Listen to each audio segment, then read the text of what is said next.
ele fala assim, com relação a como é que ele cria, e depois daí eu vou comentar o que acontece no momento da criação. Vejam que coisa muito interessante. Isso está... e assim, então eu converso lá em Florianópolis há 10 anos. Antes disso, mais uns 8 eu já conversava em outros locais sobre a sociedade. E é a primeira vez que eu vou ler um trecho de uma carta de revelação assim em público. Mas como estou na presença do grão-mestre Orlando Santo Grau, do APTA, então é completamente lícito. Diz assim, professor: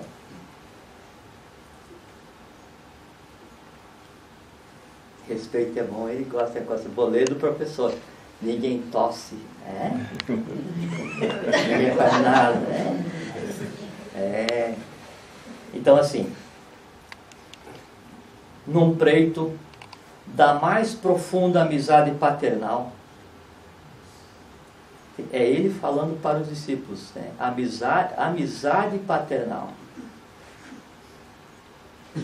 Deixo estampadas nessas trêmulas e confusas linhas. Só pode dizer vontade, deixo estampadas nestas trêmulas e confusas linhas, que as minhas pobres mãos já não mais poderiam escrever, e meu coração, num misto de alegria e de tristeza, pelas angústias da própria missão. Vejam só agora. Procura, o coração dele, procura desabafar as místicas e transcendentais explosões que vivem dentro do meu cérebro.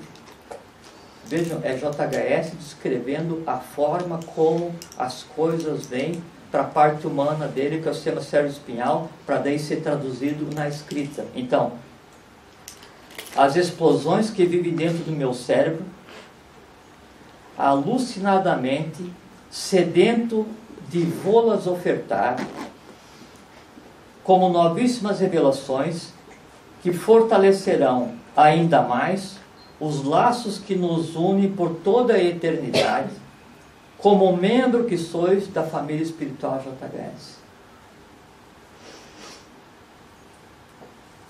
Assim, nos abstraindo de quem era o professor, de quem é o professor,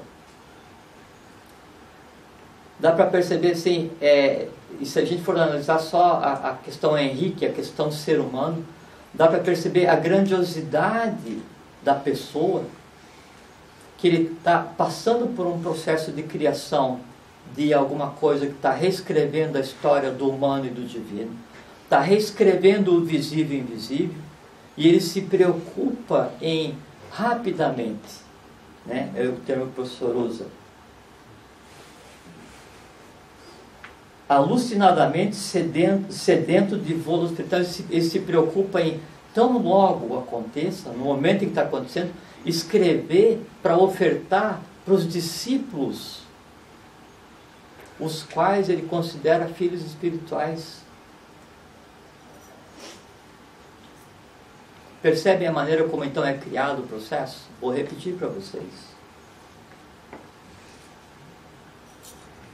As místicas e transcendentais explosões que vivem dentro do meu cérebro. Agora vocês imaginem assim,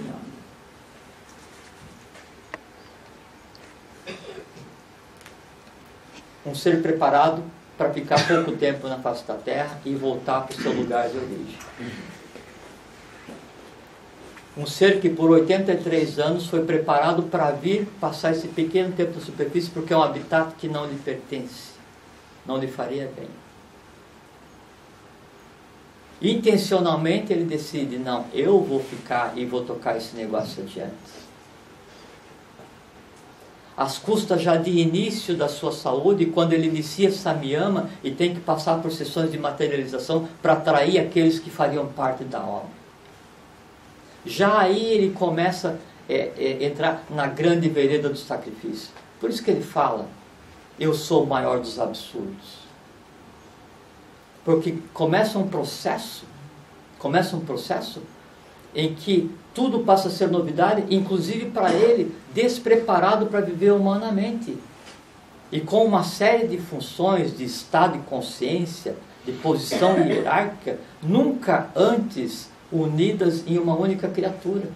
E a coisa chega num ponto assim, de tal maneira complexa, inclusive para ele, né, que, assim, especificamente uma vez se referindo, né, ao senhor Hélio, ele fala na carta assim: Hélio, meu filho, nem eu sei quem tu és.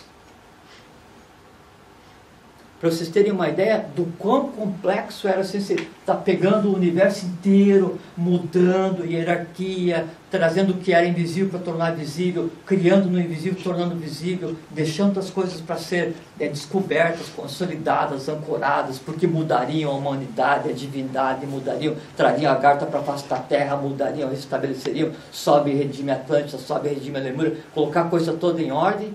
E ainda sendo humano e se doando fisicamente. E o que ele faz? Por 39 anos, ele escreve todos os dias.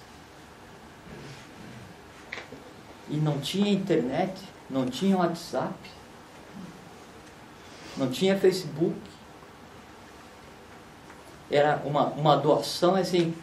Você imagina o seguinte: a cabeça do professor, o cérebro do professor, né, essas explosões, né, de criação. E uma diferença que tem entre um autor normal ou qualquer um de nós e o professor é o seguinte: o autor qualquer que vai escrever, ele engendra, ele pensa, ele pega alguma coisa que já é existente, ele vai entrelaçar, vai chegar a uma outra conclusão que pode prestar ou não, ele vai escrever uma coisa boa, vai escrever uma besteira. Então ele pega uma coisa, dá uma outra forma, ou pega uma coisa que já existe, que está oculta temporariamente, anexa uma linha ou mais e cria um livro e vai colocar para vender. JHS não. Ele cria a realidade que ele descreve. Ele cria a realidade que ele escreve. E a carta de revelação é como se fosse um sistema de coordenadas, onde cada linha, onde cada parágrafo... Tudo bem aí?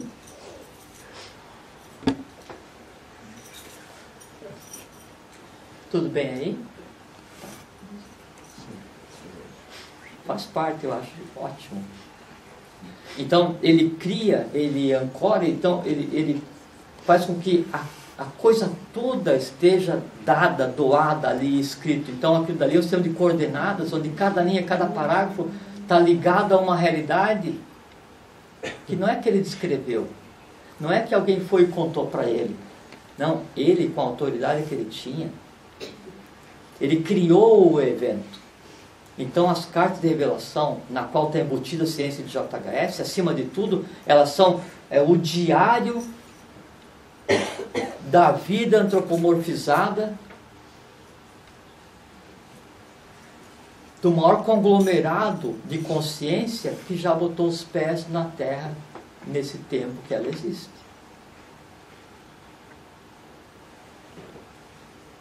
E ao mesmo tempo, ele tem que viver durante o dia tentando levar a obra, a instituição do ponto de vista humano. Ele tem que viver todos os dias vivendo as dores de ser humano, vivendo as preocupações do ser humano, e ainda assim, sistematicamente, ele escrevia, e se doava, e se preocupava. E eu me lembro assim, outro dia eu estava vendo com relação à questão do ensino à distância, que daí o professor fala assim, às vezes quando saía como ele queria, e ele naquela angústia, né, que os seus filhos espirituais entendessem o processo e chegassem aonde ele está, para daí ancorar as coisas. Então ele fala que, mesmo que as coisas estivessem complexas na instituição naquele momento, pelo menos o curso por correspondência deveria continuar existindo, porque aquilo era a maior demonstração de amor da instituição para com a humanidade. E aí a coisa não estava andando, e daí ele mesmo, pegava as listas da Arana, pegava os escritos e colocava no correio e mandava para Portugal. Vocês percebem? O professor está na máquina de escrever.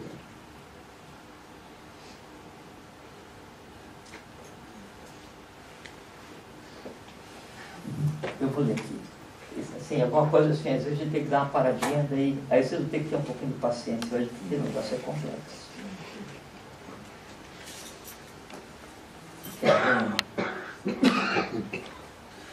Daí eu já vou na parte em que ele está criando, quando está escrevendo, que daí essa é mais enrolada para falar, daí tem que falar assim, devagarzinho, senão não sai. Então, ele diz que as lágrimas que ele gera, são lágrimas em favor da humanidade. E chega a um ponto em que ele diz que assim, ele não tinha mais cílios, de tanto que ele chorava pela humanidade. Porque ele via a humanidade a qual ele competia a arrumar. Ele via os discípulos que estavam no seu entorno com seus atavianos e nidanos que lhe competia a arrumar. Ele via o que viria para ser feito. E em algumas cartas, aí o professor termina, só para a gente ter uma ideia, porque assim, assim, a gente não pode passar nessa vida pela eubiose, para as pessoas que estão, para as pessoas que virão, sem compreender quem é o mestre, sem entender como é que a alma do mestre funcionava, como é que a mente do mestre funcionava, quem ele era, porque é um desperdício, sabe assim, perder uma oportunidade ímpar. Então, o que vocês querem ver, para quem não é da sociedade, como é que ele se referia, assim, às vezes no final de uma carta, que era um trabalho de um dia ou de uma noite, que ele ficava digitando, ele dizia assim, ao final, do servo e irmão JHS. Do servo e irmão JHS. Gente, olha assim, é que falta palavra para descrever, mas é uma coisa assim que não dá para aquilatar, não dá para entender, né? Não dá para conceber, né? O tamanho que foi a criatura. E aí está na frente da máquina. Essas explosões místicas, mentais a que ele se refere, na verdade, era ele criando, ele movendo as peças do grande xadrez, era ele fazendo com que as coisas acontecessem, agindo em todo o mundo invisível, e ao mesmo tempo fazendo com que isso descesse e fosse escrito. Agora vocês imaginem o seguinte, quer ver? Querem ver, né? Aí não se preocupe com as falhas de linguagem, mas aqui hoje está complexo. E complexo sabe o que é, né? Plexus é abraço, complexo é quando você quer dar um abraço muito grande e querer falar sobre JHS e abraçar o universo. Aí eu falo, complexo, a palavra tem que ser usada. Então, ele está assim, ó. Está sentado na máquina de escrever. E assim, aquela felicidade, aquela angústia, aquele desejo de que a coisa dê certo, aquele desejo que a instituição se consolide, se expanda, aquele desejo de que a humanidade seja redimida, aquele desejo que os discípulos sejam felizes, né? E aquilo gera um torvelinho, gera uma coisa assim, humanamente quase inadministrável, né? E ao mesmo tempo concebendo, né? E digitando, concebendo e criando. E a chave para o processo, é o amor-sabedoria. Por isso que ele fala, sábio não é quem sabe, sábio é quem ama. Porque a sabedoria a que ele se refere é exatamente igual ao amor a que ele se refere. Então a gente tem, são 7 forças primordiais, né? A segunda força primordial é o que seria o amor-sabedoria, onde a tônica é o amor. A terceira força primordial é o amor-sabedoria, onde a tônica é a sabedoria. As duas coisas geram a ciência de JHS. Aí, tem coisas que eu não vou conseguir ler, não vai dar, aí vai virar um fiasco danado, vou manchar em lenços aí, então prefiro não fazer vocês passar por isso. Ó.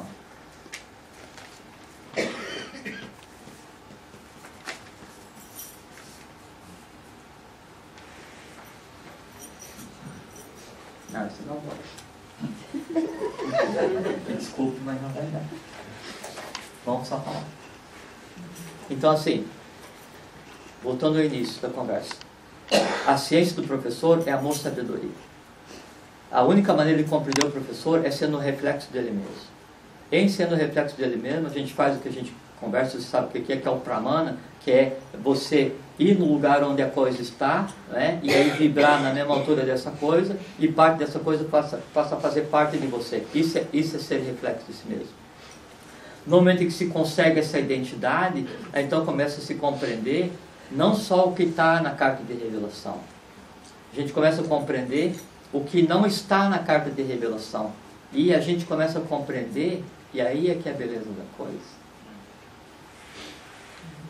O que tinha na mente dele na hora da escrita.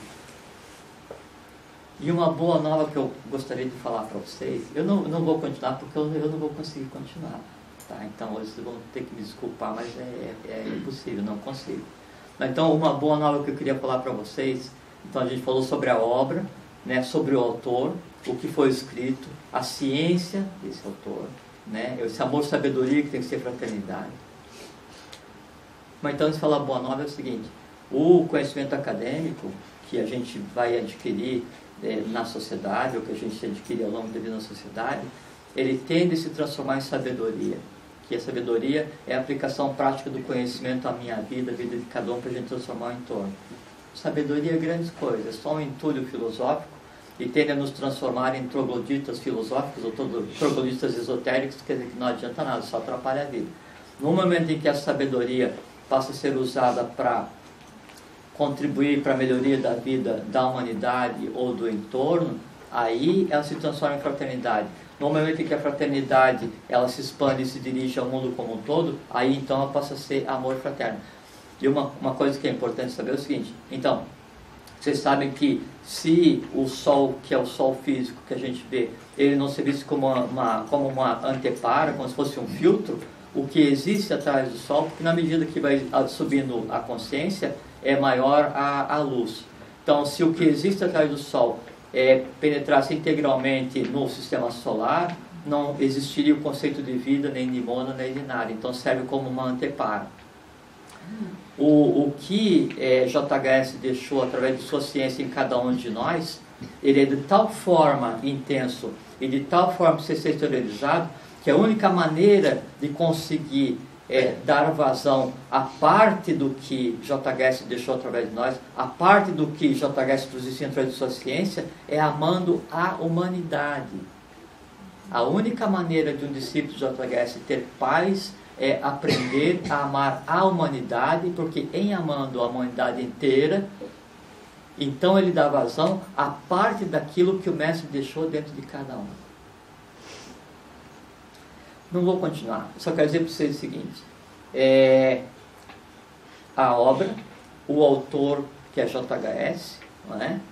O objetivo é a gente mudar a humanidade, mudar o mundo e reescrever a história da humanidade, mas a boa nova é o seguinte, o autor ainda está vivo. O autor da obra ainda está vivo. Em cada um de nós, no todo, e fazendo o que ele tem que fazer no momento evolucional. O que acontece quando a gente se reúne, e acontece essa questão assim, de uma emoção inexplicável, ou não saber o que dizer, ou sentir vontade de abraçar ou de beijar, é o seguinte, é que são partes dele que se encontram.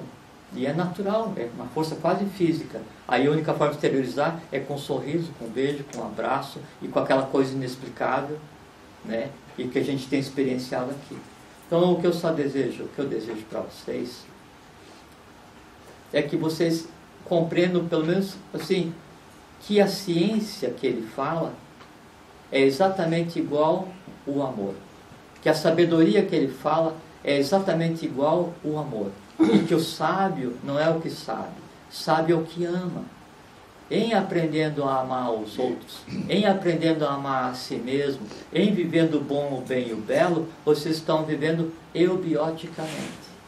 Viver eubioticamente é projetar no mundo visível tudo o que está criado no mundo invisível e que através de cada um de nós tudo. Eu desejo que vocês fiquem bem, que vocês fiquem em paz, que vocês tenham uma boa caminhada, mansa, profícua, e que vocês não dificultem a manifestação do Mestre em cada um de vocês, através de uma ciência que é muito simples, que é simplesmente a ciência do amor, tracinho, amor. Tá bom? Obrigado, fiquem em paz.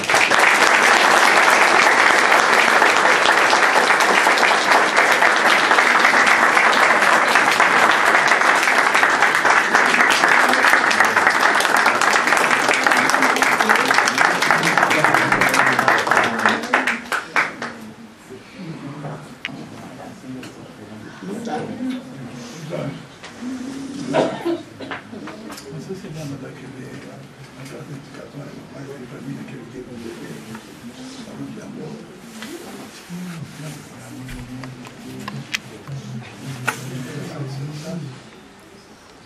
Foi de festa? Eu não vi se levantar, você quer falar? Não, só Então vocês vão ganhar um presente. O senhor Hélio, e para quem não é da sociedade, o senhor Hélio Jefferson de Souza, presidente da Sociedade Brasileira de Eubiose, grão-mestre Orso Santo Grau, filho do professor Henrique de Souza e dona Helena Jefferson de Souza. Então tem um livro reservado, escrito pelo professor para ele especificamente, chamado Livro do Bebê. Não é?